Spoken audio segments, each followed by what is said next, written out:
Welcome to the News Hour. Answers slowly began to trickle out today after the deadly New Year's truck attack in New Orleans. Officials revised the death toll down to 14 victims plus the suspect. They also gave more details about his activities in the hours before the attack. Laura Barone-Lopez begins our coverage from New Orleans. As the sun rose over New Orleans this morning, the French Quarter, known for its parties and bustling crowds, was eerily quiet and under tight security. Residents, business owners, and tourists coming to terms with the deadly New Year's attack on Bourbon Street. Sadly, this attack was not against New Orleans, it was against the nation, and sadly it occurred here. We can't replace these lives, but we can make it better than we found it. And I think that's what New Orleans is great at doing. While the city grieved, law enforcement officials pieced together a picture of the suspect, 42-year-old Shamsuddin Jabbar, a U.S.-born Army veteran. This was an act of terrorism. It was premeditated and an evil act. Christopher Rea of the FBI's Counterterrorism Division said the agency now believes Jabbar acted alone, reversing its position from yesterday. Rea detailed the latest timeline at a press conference this morning. He said Jabbar rented the white pickup truck used in the attack in Houston on Monday, and on Tuesday night drove it to New Orleans. Then, in the hours before the attack, he posted 5 videos online proclaiming his support for ISIS. In the first video, Jabbar explains he originally planned to harm his family and friends, but was concerned the news headlines would not focus on the, quote, war between the believers and the disbelievers, end quote. Additionally, he stated he had joined ISIS before this summer. In addition to an ISIS flag, authorities found guns and an apparent explosive device in Jabbar's truck.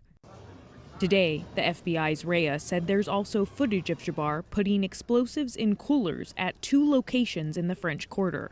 He said initial reporting that accomplices placed coolers was untrue. Authorities have received more than 400 tips and are now examining Jabbar's laptops and phones. President Biden addressed the attacks today in remarks at the White House. People in New Orleans are sending an unmistakable message. They will not let this attack or the attackers' deluded ideology overcome us. We're going to continue to relentlessly pursue ISIS and other terrorist organizations where they are, and they'll find no safe harbor here. As the day wore on in the French Quarter, there were signs of a slow return to normal, with Bourbon Street reopening to the public. Freddie King III represents this part of the French Quarter on the New Orleans City Council. Never anticipated that this would be an act of terror, that it was something that was done intentionally.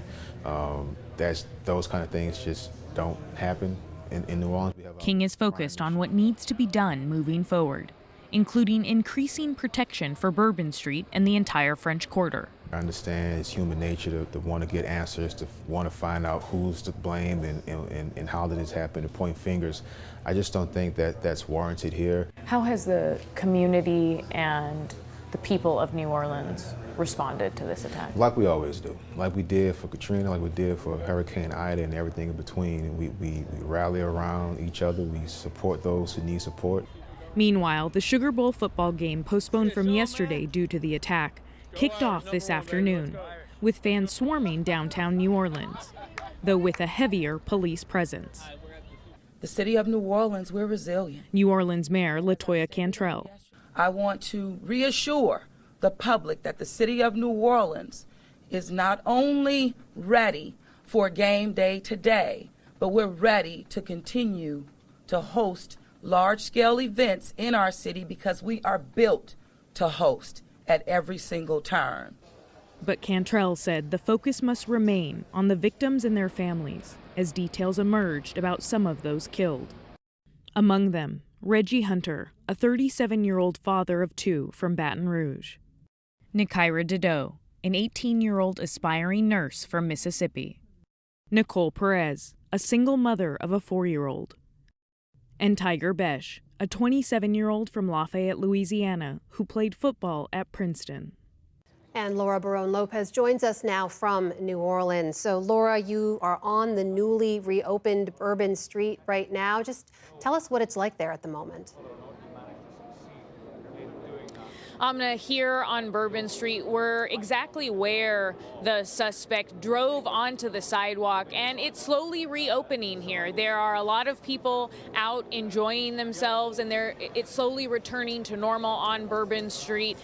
You can see, though, that there are more barricades here than there were previously. To my right, which there are some yellow barricades on the sidewalk now that were not there previously because of the fact that the suspect was able to drive onto the sidewalk when he conducted the attack. I know you've been talking to some residents there, to city leaders as well. What are you hearing from them about what they've seen in the way of a response so far, and also what they want to see happen next? Many of the people that we spoke to said that they never expected a terror attack here in the French Quarter in New Orleans, and that's the new reality that they're living with now. However, a lot of the people we spoke to, business owners, residents, elected officials, said that they felt that the police acted quickly, that they were mostly happy with the city's response.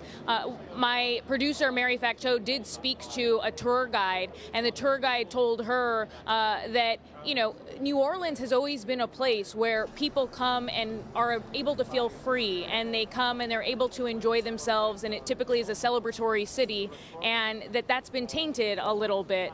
But overall, Amna, people feel as though New Orleans is going to be resilient and respond forcefully and try to go back to life as normal. One of the council members that I spoke to, Council Member Freddie King, who represents this area of New Orleans, said that he wants to see more permanent barriers placed on Bourbon Street, specifically on the sidewalks, and that he is hopeful that the city can create a plan that maybe other cities can replicate in times of terror attacks like this one. Meanwhile, as the authorities learn more about the attack, they've been sharing more of those details. What new details have we learned? Amna, today we learned that the suspect was 100% inspired by ISIS. The FBI said that today. They also told, the FBI also briefed House lawmakers and told those lawmakers, according to sources in that briefing, that the suspect was inspired by ISIS, but so far there's no evidence that he took direction from ISIS or any other foreign contacts, and that's something that is going to continue to be investigated. President Biden said today that he wants the FBI as well as the intel community to continue to investigate any potential contacts that the suspect had, as well. And President Biden also revealed today that there was a remote detonator inside the suspect's vehicle that would have been used to set off the explosives that were placed in two nearby areas in the French Quarter. All right, that is Laura Barone Lopez reporting from the scene of that horrific attack in New Orleans. Laura, thank you. Thank you.